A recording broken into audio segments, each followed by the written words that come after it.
Nagsisimula na naman pong mamulitika itong si Bongbong Marcos at inutusan niya itong si Boying Rimulya na pasamain po ang imahe ng Davao City, lalo't lalo na't ang sitwasyon po ngayon sa administrasyon ni Bongbong Marcos na tuwing bumabaha po sa maraming lugar sa Pilipinas, nasisisi itong si Bongbong Marcos.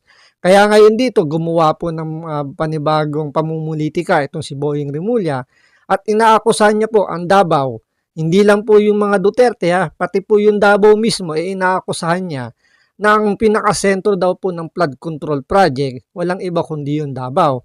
Dahil nung panahon daw ni Pangulong Duterte, dyan daw po bumuhos ng maraming pondo ng flood control. Kaya po nasabi ni Boying Rimulya na ang Davao daw po ang pinaka-epicenter po ng flood control. Pero syempre, hindi po pumayag dyan o pumalag po si Congressman Pulong Duterte sa mga sinasabi ni Boying Rimulya na wala man lang hawak siyang ebidensya na ipinakita.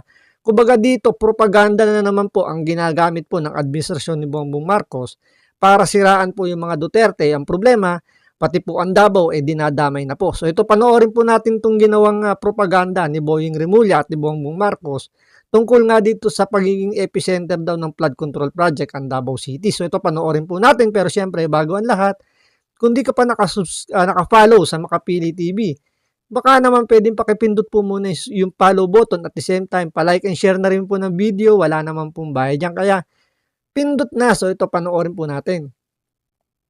Epicenter ng flood control projects, ganyan tinawag ni Ombudsman Boying Rimulya ang Davao City.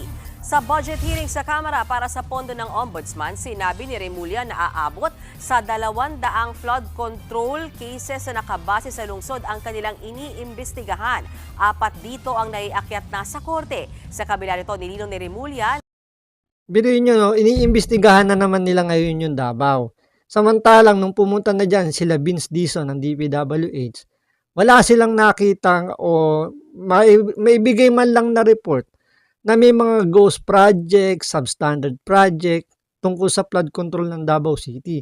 Ngayon, hindi pa rin siguro kumbinsido si Boying Rimulya dahil hindi pwedeng walang makikitang butas dito sa mga Duterte. Ngayon po, naghahanap na naman at nag-iimbestiga na naman siya, nagbabaka sakali na meron silang makita kahit maliit na butas para sabihin na talagang may anomalya sa flood control ng Davao. Kaya ngayon, nagkukumahog pa rin sila maghanap ng ebidensya para sabihin na talagang ang Davao po talagang ginamit po dito sa flood control ng DPWH. Rimulya na hindi pa maituturing na may anomalya sa lahat ng mga proyekto. Meron po bang ginagawa ang ombudsman sa O, di ba?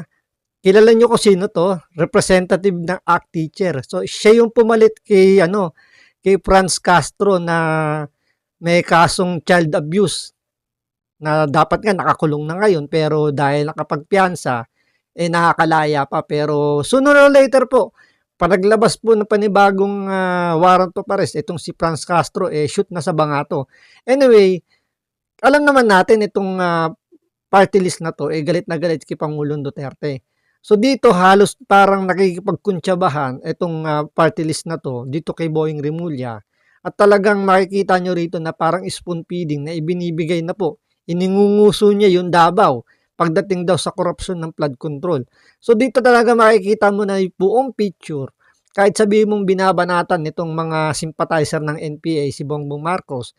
Pero yun paano lang yun, palamuti lang, pabalat bunga lang yun, kumbaga sabi nga nila, di ba? So, pero ito ay nakikipagkuntsabahan na malinaw na nakikipagkuntsabahan para lang talaga idiin yung mga Duterte para hindi na rin makabalik sa pwesto. sa pag-imbestiga sa mga flood control corruption issues sa panahon pa ng nakaraang administrasyon? Opo, at hindi lang humadali talaga sapagkat sabihin natin, ang epicenter po ng flood control bago dumating ang Marcos administration ay Davao City. Okay. Ang ecosystem of course. So, dito, di ba, kita-kita na talagang inililis nila kay Bongbong Marcos yung kapalpakan ng flood control. Samantalang sa administrasyon ni Bongbong Marcos, talagang sumumbulat sa pagmumukha nila yung malawakang pagnanakaw po sa flood control. Pero ipinapahid nila ngayon yung kanilang kapalpakan sa iba para lang mailihis kay Bongbong Marcos. Paano nyo sasabihin ngayon na walang kinalaman si Bongbong Marcos sa nangyayaring nakawan sa flood control, samantalang sa administrasyon niya pumutok lahat ng mga ghost project, mga substandard. Samantalang nung panahon ni Pangulong Duterte, dumanas naman ng napakaraming kalamidad. Pero wala namang nakita pagdating na sa mga maanumalyang flood control. Pero dito, dahil nga maiipit or papangit yung imahe ni Bongbong Marcos pag natapos yung kanyang termino, ipapahid nila ngayon yung kanilang kapalpakan sa flood control sa panahon ni Pangulong Duterte. So sinasabi ngayon dito ni Boying Remulla na panahon ni Pangulong Duterte nangyari yung maraming flood control at hindi sa panahon ni Bongbong Marcos. So sinong maniniwala na panahon ni Bongbong Marcos walang anomalya sa flood control, minana niya lang dito kay Pangulong Duterte? System of corruption po mabigat. Mahirap pong pasukin. Mahirap pong kumuha ng impormasyon. Marami hong taong hindi nagsasalita. Pero hindi ko kami tumitigil.